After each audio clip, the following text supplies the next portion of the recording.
Pietersburg region in KwaZulu-Natal is home to some of the most famous battlefields that are an integral part of South Africa's history. Blood River, Isandlawana and Rorke's Drift all have special places in our history and provided the background for battles of a different nature, with round 3 of the Absa Off-Road Championship heading for Dundee. Race headquarters for the Atlas Copco 400 were at the aptly named Battlefields Lodge on the outskirts of Dundee, with the event bringing top-flight competition to an area starved of national championship motorsport.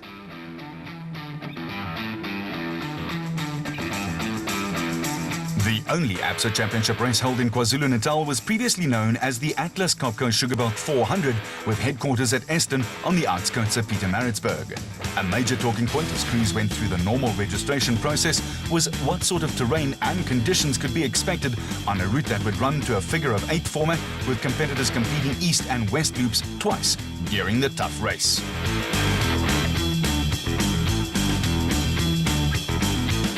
Apart from sponsoring the event, Atlas Copco also run a 3-car team in the Absa series, with squad leader Gary Bertholdt putting a positive spin on matters.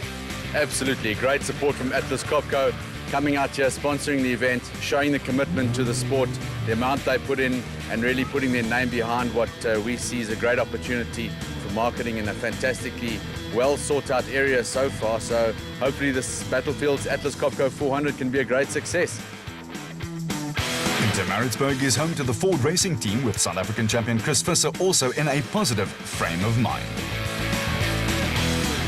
Yeah, I must say, left and drive we actually it doesn't bother us anymore. So we had a test session last weekend down in Pietermaritzburg, and now the car's good, I guess. So we get gelling with the car at the moment. Pressure was also mounting on the factory team Castrol Toyota squad to produce a first win of the season. Yeah, and just looking at the terrain here, looks really nice terrain. Obviously quite hilly, but looks like there's some flat quick sections. So I think it's going to, it's new for everyone, but it'll definitely suit the package that we've got. After a 10-year hiatus, Dit Pitter and Chris Claessens are back in the Absa fold and leading their class. Hopefully we can pull this one off. We need it. We're first in the class for this championship this year. So we can pull this one off. We want to like to go to the desert race. That's the next one in 4 weeks. And well, the support are there, the sponsors are there. Hopefully we can pull it off. There was also pressure for Baden Tyre Services pair Thomas Rundle and John Moore, who were leading the production vehicle championship. Yeah, look, it's something that we've never found ourselves in before, but it's really fantastic leading the championship, something that we've wanted to do for a very long time, and it's nice to be doing it so early on in the season. It's just important now for us to consolidate. I'd love to win a race. I haven't won one yet, but I'm not thinking about that now. I really just want to consolidate and hopefully still be leading the championship come into the season. 3 Nissan crews in the top 5 of the Production Vehicle Championship recalled the halcyon days of the now-defunct Nissan factory team. Rundle and Moore held a 6-point advantage over Mike Whitehouse and Matthew Carlson. The draw for start positions on the Donaldson Prologue saw Henny ter Steege see to it that he and veteran former SA champion Hannes Grobler would lead away the production vehicle field in the diesel-powered RFS BMW X3. With the first 10 special vehicles scheduled to start before the production cars, Grobler wasn't unhappy about playing a pathfinder role. No problem, the specials ahead of us. There's probably going to be 8 or 10 guys ahead of us, and they'll probably clear the road. And I think to start number 1 in the SP class will be good for us. Last time we pulled number 1, we won the race, so hopefully it'll be the same. The Donaldson Prologue is a race within a race. As is the case in Formula 1 and the other categories of motor racing, a good start position is a stepping stone to success. Races in the Absa series are scored in real time as opposed to starting cars at 2-minute intervals, and this has increased the value of a good grid position. Hannes Grobler and Henny ter Steege were followed off the start line by the Castrol Toyota of Duncan Voss and Rob Howie, and the Atlas Copco Toyota of Gary Bertholdt and Andre Vermeulen.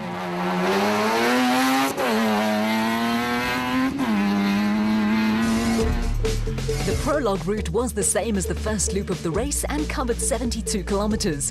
The section started off at a fast pace and then tightened up through thorny veld and rocky outcrops. The route also included a riverbed section and crossed the main Vryheid Road.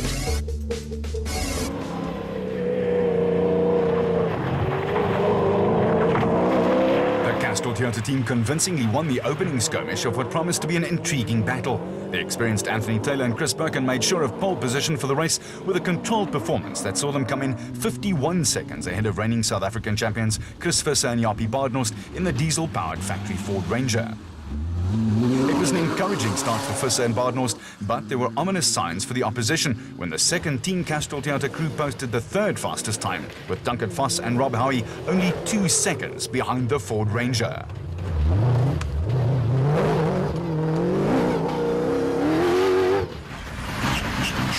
The first 3 crews all reported clean runs and there were no problems for Hannes Grobler and Henny Terstegen, who were 4th in the RFS BMW X3. Behind the diesel-powered BMW, the Forces Toyota Hilux in the hands of father and son pair Willem and Dana Vos lost time when they bogged down in a muddy section of the route.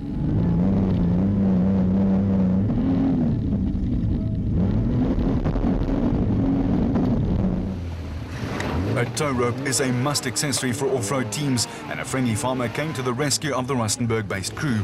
Spurred on by some vociferous advice from a small band of spectators, the farmer finally towed the Toyota onto firmer ground, with the forces eventually finishing 3.5 minutes off the pace.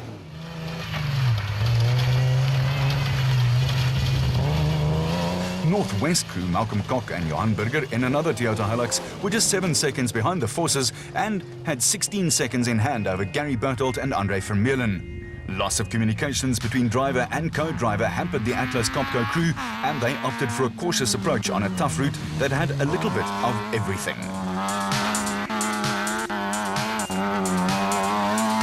There was also a cautious approach from Toyota Dealer 400 winners Mike Whitehouse and Matthew Carlson in the Regent Racing Nissan Navara.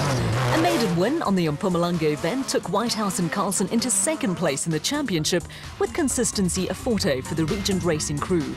Behind them, Chris de Ploy and Henk Janse van Vieren were giving the petrol version of the RFS BMW X3 its 2nd outing.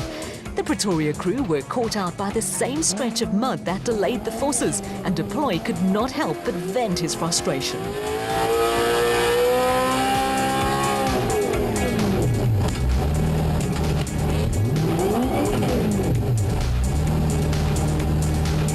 Every life must come a little pain, and off-road racers are not spared little trials and tribulations. Kobus van Tonda and son-in-law Freddie Krill have had their share of trials and tribulations so far this season, but produced a workmanlike run to complete the top 10 in the Unifred Ford Ranger. The top 10 places in the prologue were all entrants in the Premier SP class, with reigning South African champions Dion Venter and Ian Palmer setting the pace in Class D in the 4x4 Mega World Toyota Hilux. Venter and Palmer were 26 seconds clear of Louis Weichelt and Francis Bushma in the N1 4x4 Toyota Land Cruiser. The experienced Weichelt boasts a win on the Toyota 1000 Desert Race on his curriculum vitae as a co-driver, and Bushma were having their first outing of the season together. The Class D cars are powered by 6-cylinder engines, but off-road regulations restrict Class E competitors to 4-cylinder power plants. This often makes for tough going for the Class E brigade, with leaders Diederik Hatting and Christo Bosman in the Transcore Toyota Hilux finishing nearly 18 minutes behind Anthony Taylor and Chris Birkin.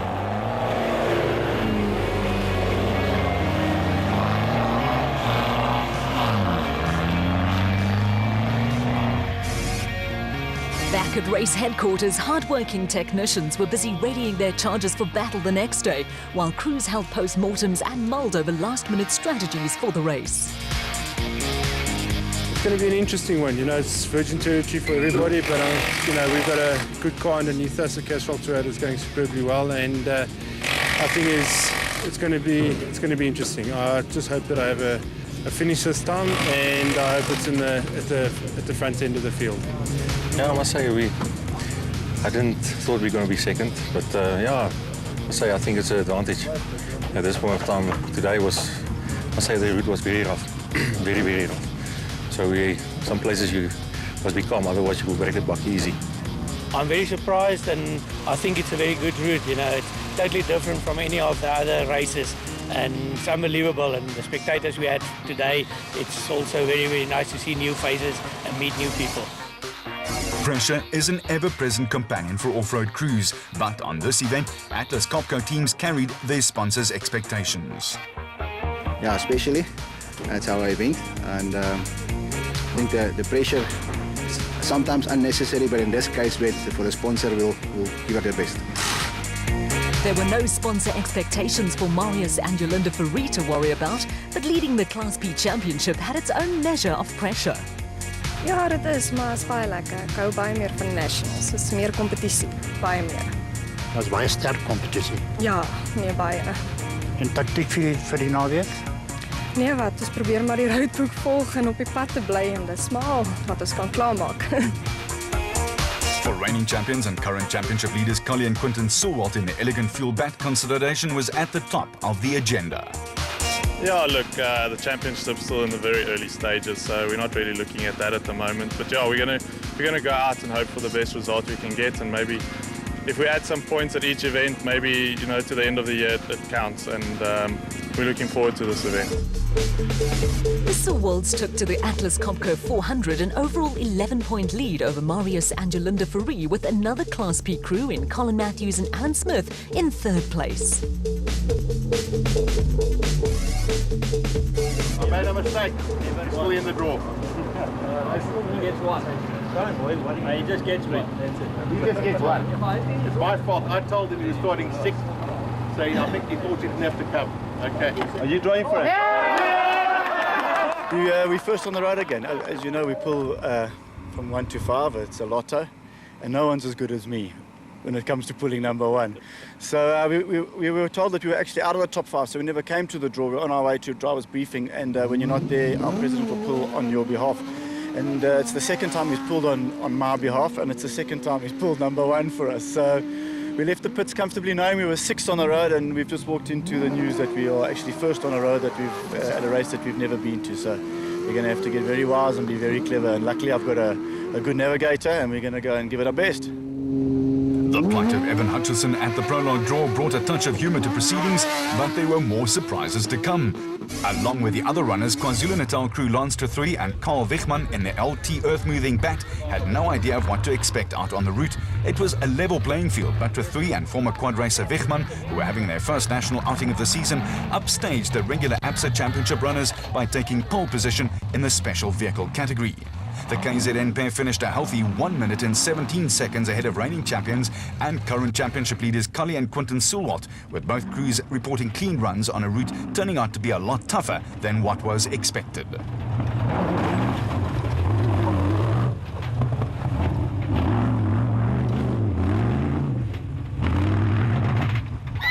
It was also encouraging to see groups of enthusiastic school children enjoying the action. And there was another surprise when Mpumalanga crew Bula Bottas and Johan Pretorius followed up 5th place on the Toyota Dealer 400 by taking 3rd place on the Atlas Copco 400 Prologue in the Bottas Vervoer bat. Bottas and Pretoria were just 1 second behind the champions and had 18 seconds to spare over a second Sulwalt father and son crew in Herman and Richard Sulwalt in the Sulwalt Racing SVR. Another father and son pairing in Nick and Ryan Harper took the motorbike bat within a second of the Sulwalt, and only 20 seconds separated 2nd, 3rd, 4th and 5th. Former kart racer Richard Fuller has made an immediate impression in his rookie season in off-road racing, and along with experienced co-driver Jeff Minnett, set the pace in Class P. The Atlas Copco pair finished on the Class P podium on the Toyota Dealer 400 in Mpumalanga and were 70 seconds ahead of Swaziland crew John Thompson and Clinton McNamara in Azarko. Thompson and McNamara were hampered by gearbox and fuel pump problems, but showed plenty of character in making the most of the situation. The Swazi crew had 1 minute and 40 seconds in hand over Adenko 400 winners Colin Matthews and Alan Smith, who were delayed by an early puncture. A bent accelerator pedal when the Century Racing CR3 hit a ditch also didn't exactly help their cause.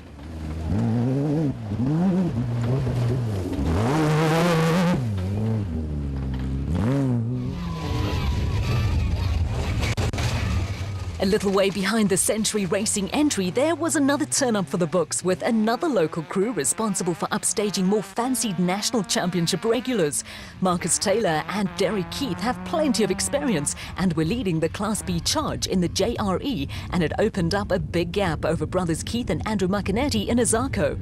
The JRE is a bit long in the tooth, but Taylor and Keith were a little more than 2 minutes ahead of Class B Drivers' Championship leader Keith Macanetti and brother Andrew in Azarko, of much more recent vintage than the aging JRE.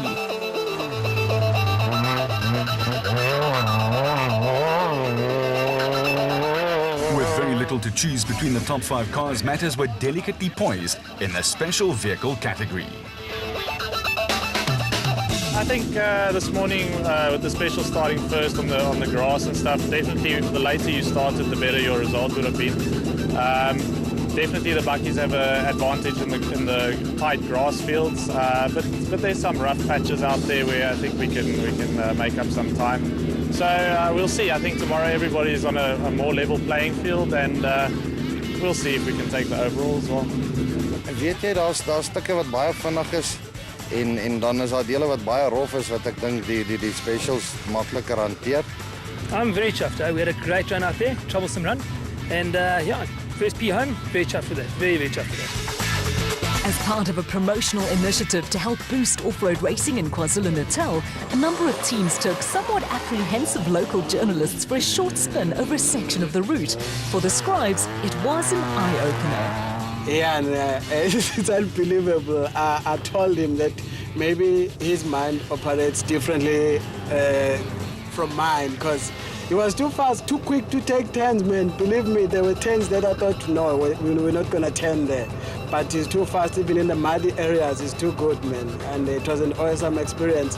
I think I'm going to take another ride next time, and I'm more interested in these cars. Believe me, I like it.